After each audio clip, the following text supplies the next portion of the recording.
Азербайджанская национальная борьба гюлеш. Описание.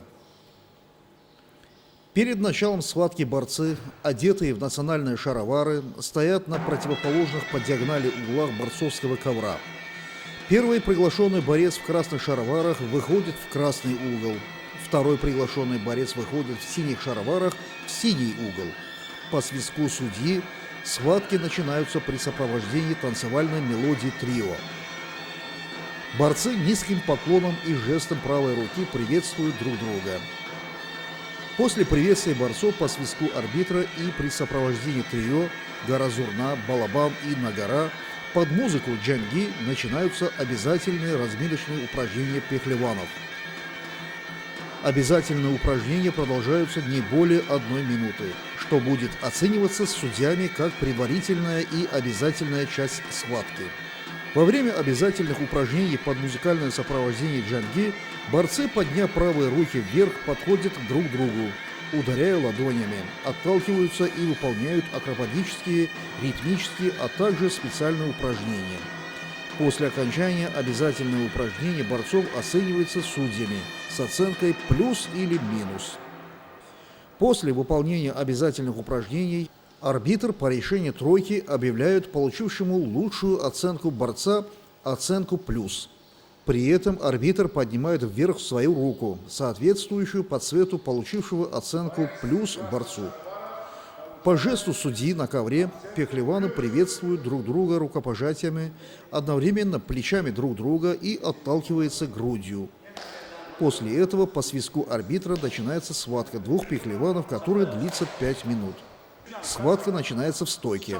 В ходе схватки каждый из борцов стремится бросить своего противника спиной на ковер, применяя при этом подножки, зацепы, обвивы, подсечки, захваты за шаровары и за ноги и прочие разрешенные правилами технические и тактические действия. Цель борьбы сводится к тому, чтобы заставить противника хотя бы на мгновение коснуться лопатками ковер или же принять положение моста, не спасающего его от поражения. Если один из борцов по окончании времени схватки находится в положении на мосту, то схватка не прерывается до выхода с положения моста или дожимания его лопатками к ковру атакующим борцом. Схватка длится 5 минут, и если ни одному из борцов в течение этого времени не удается провести решающий прием, или при равном количестве очков, или ничейном счете, победа присуждается тому борцу, который до схватки борцов при выполнении обязательных упражнений под музыку джанги получил оценку плюс. В ходе борьбы по просьбе одного или обеих борцов музыканты должны сопровождать музыкой ход схватки. Борец, добившийся эффектного и явного выигрыша по собственному желанию или по требованию арбитра или зрителей, обязан после схватки станцевать танец почета. Ход и продолжительность схватки. Схватка начинается или немедленно прерывается по свистку судьи ковра при любом положении борцов. По окончании схватки борьба прерывается независимо от положения борцов. Технические действия в период между звуковым сигналом и свистком арбитра не засчитываются. Продолжительность схватки для юниоров и взрослых борцов 5 минут. Для юношей и подростков 4 минуты без перерыва. До схватки 1-минутное обязательное упражнение входит в 6-минутную и 5-минутную борьбу. Для юниоров и взрослых 1+5, для подростков и юниоров 1+4. Во время схватки борцы не имеют права уходить с ковра без разрешения арбитра. По свистку арбитра борцы обязаны немедленно продолжить схватку. При повреждении, полученном борцом, или непорядке в его костюме, схватка прерывается, но не более чем на 3 минуты. Если по истечении 3 минут он не может продолжить прерванную схватку, ему засчитывается поражение. Схватка заканчивается по сигналу в гонг. Результат схватки. Исходом схватки может быть: А. Победа одного из борцов. Б. Поражение. В. Поражение обоих борцов в случаях, предусмотренных в правилах. Победа присуждается борцу в результате: А. Чистого выигрыша. Б. Выигрыша схватки по баллам. В. Дисквалификации противника во время схватки. Г. Отказа противника от ведения схватки или невыхода его на ковер и так далее. Чистая победа. Пункт 1. Когда борец одновременно коснется ковра обеими лопатками или перекатится на спине так, что касается ковра лопатками, происходящее одно за другим, как непрерывное движение, побежденный получает поражение 4 штрафных очка, а его противнику, победителю, засчитывается чистая победа и 0 штрафных очков. Пункт 2. Случайное прикосновение к ковру лопатками или случайное падение на мост засчитывается борцу как поражение. Пункт 3. Если оба борца одновременно коснутся ковра лопатками, борьба продолжается в стойке. Пункт 4. Если голова борца в момент прикосновения его лопаток к ковру оказалась за ковром, поражение не засчитывается. Пункт 5. Если в момент соприкосновения с ковром лопаток борца нижняя часть его туловища и ноги находятся за ковром, поражение засчитывается. Пункт 6. Выигрыш схватки за неявку соперника считается как чистая победа. Время схватки в этом случае равняется 0 минут 0 секунд. Пункт 7. Чистая победа засчитывается. А. Когда она признается руководителем ковра и хотя бы одним из двух судей. Б. Когда она признается двумя судьями при воздержании руководителя ковра. В. Когда она признается всеми двумя судьями, руководителем и боковым, несмотря на расхождение с ними во мнении арбитра. Победа по баллам. Если в установленное для схватки время не было чистой победы, при равном количестве очков или ничейном счете, судьи определяют победителя схватки по одноминутному обязательному упражнению, получившему оценку плюс. По окончании схватки они суммируют баллы для каждого борца. Побеждает борец, получивший в итоге большую сумму баллов за всю схватку. Победа по баллам присуждается за проведение приема, благодаря которым набрана большая по сравнению с противником сумма баллов за схватку.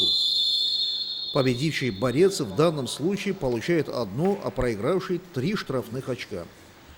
Победа по баллам определяется большинством тройки, арбитром, руководителем ковра, боковым судьей. Результаты схваток. Пункт 1. Победа на туше присуждается борцу тогда, когда он вынуждает своего противника коснуться ковра обеими лопатками одновременно и фиксирует это положение. При определении туше арбитр обязан поднять руку, получить согласие руководителя ковра или бокового судьи, ударить ладонью по ковру и дать свисток. Если борец при одном и том же захвате дважды и более касается лопатками ковра, но не фиксируется атакующим в этом положении, то это расценивается как разновидность опасного положения и туше не определяется. Если в момент фиксации туше нижняя часть туловища атакуемого находится за ковром, поражение засчитывается. Туше не засчитывается, если в момент фиксации голова атакуемого оказалась за ковром. Если оба борца одновременно коснулись ковра лопатками, действия не оцениваются. Борьба продолжается в стойке. Пункт 2. Чистая победа присуждается. А. Когда схватка закончилась с преимуществом 12 и более баллов. Б. При снятии противника за нарушение правил с соотношением предупреждений 0-3, 1-3, 2-3, если у победителя были технические баллы за проведенные приемы. В. При превышении противником времени 3 минут, отведенного для оказания ему врачебной помощи или приведения в порядок костюма. Д. За неявку противника на схватку. Время схватки в этом случае будет 0 минут 0 секунд. Е. Борец, одержавший победу на туше и чистую победу, получает 0 штрафных очков, а побежденный 4. Пункт 3. Победа с явным преимуществом присуждается борцу, если по окончании схватки его преимущество достигает 8-11 баллов. Борец, одержавший победу с явным преимуществом, получает половину штрафного очка, а побежденный 3,5. Пункт 4. Победа по баллам присуждается борцу, если по окончании схватки его преимущество достигает от 1 до 7 баллов. Борец, одержавший победу по баллам, получает 1 штрафное очко, а побежденный – 3. Победа по активности присуждается борцу: а. не имеющему технических баллов при получении его противником 3-го предупреждения. В этом случае победитель получает 1 штрафное очко при соотношении предупреждений 0,3 и 2 штрафных очка при соотношении предупреждений 0,3 и 2,3. Б. Имеющему меньшее количество предупреждений, если схватка закончилась без технических баллов. При соотношении очков побежденный во всех случаях при 3-м предупреждении получает 4 штрафных очка. Поражение обоим борцам дается в случае, если они нарушили правила или получили по 3 предупреждения. Схватка закончилась без оцененных технических действий при соотношении предупреждений 1-1, 2-2. Примечание 1. Победы, полученные в случае, если противник не вышел на ковер, при присвоении спортивного разряда не учитывается. 2. Борцу, не явившемуся на ковер или взвешивание без уважительных причин, а также снятому с соревнований, победы, полученные на данных соревнованиях, при присвоении спортивного разряда не учитываются. 3. Результаты схватки вносятся в протокол. Судейская тройка присуждает очки по ниже указанному принципу. Р – красный, Б – синий, 0 – 0 очков. Костюм участника. 1. Костюм участника. Брюки, шаровары, защитный бандаж, плавки. Шаровары для национальной борьбы гюлеша специального покроя изготавливаются из хлопчатобумажной ткани красного и синего цвета. На соревнованиях ниже республиканского масштаба разрешается бороться в шароварах любого цвета, имеющих сменные пояса красного и синего цвета. Борцовки изготавливаются из мягкой кожи и предоставляют собой обувь с мягкой подошвой без выступающих жестких частей. 2.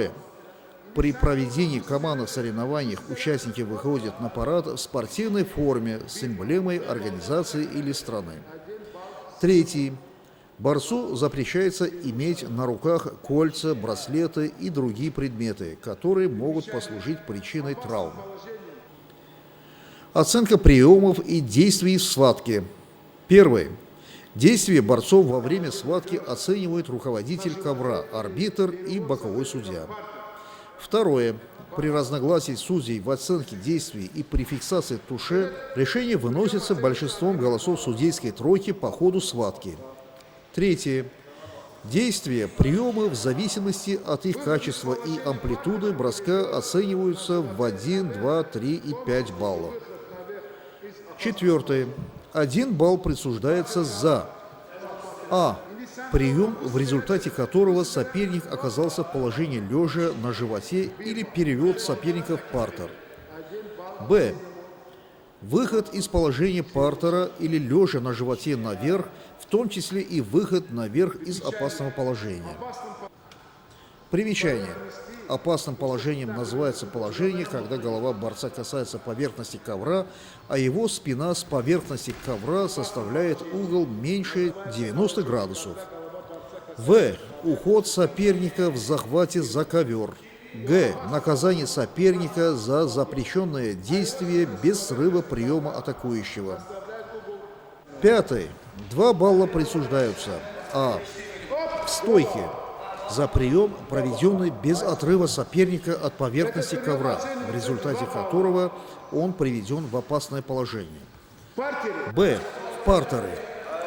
За проведение приемов без отрыва соперника от поверхности ковра, но при которых соперник приводится в опасное положение. В. За касание, перекат лопатками поверхности ковра соперника, а также за касание, перекат лопатками ковра борца, проводящего техническое действие. Г. При наказании соперника за запрещенное действие, сорвавшее прием атакующего. 6. 3 балла присуждаются за технические действия в партере или стойке, если они выполнены с отрывом соперника от поверхности ковра, после чего атакуемый попадает в опасное положение, и если при этом не было зафиксировано высокой амплитуды полета атакуемого. 7. 5 баллов присуждаются за технические действия, если они выполнены из положения партера или стойки, и при этом зафиксирована большая амплитуда полета атакуемого, а соперник приведен в опасное положение. Примечание. Переворот накатом, в результате которого атакующий оказывается в положении спиной к ковру и при этом касается ковра головой или локтем, оценивается в 2 балла. Если атакуемый в момент переворота упирается кистями рук в ковер или переворачивается спиной к ковру, не касаясь ковра головой и руками, прием оценивается в 1 балл. Если же в момент переворота атакуемый находится в положении сидя на противнике, прием не оценивается. Первое.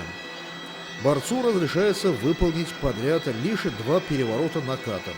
При этом не берется во внимание тип захвата или то, в какую сторону сделан прием, не рассматривается результативность его проведения.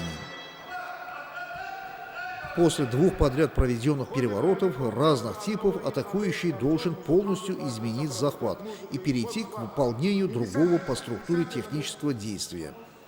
Более того, положение после выполнения переворотов указанных типов не должно являться началом последующей комбинации. В противном случае арбитр свистком прервет начатую атаку. Для изменения первоначального захвата после 2 переворотов арбитр обязан предоставить атакующему борцу время. Если после проведения 2 переворотов атакующий проводит другой по структуре прием, то после его выполнения он имеет право вновь провести 2 переворота и так далее. Если атакующий борец нарушает данные условия, арбитр прерывает схватку и продолжает борьбу в стойке. Второе. Перевод в партер засчитывается, если атакующий заставил противника стать на колени и опереться рукой или головой о ковер, а также стать на одно колено и опереться на руки или на руку и голову.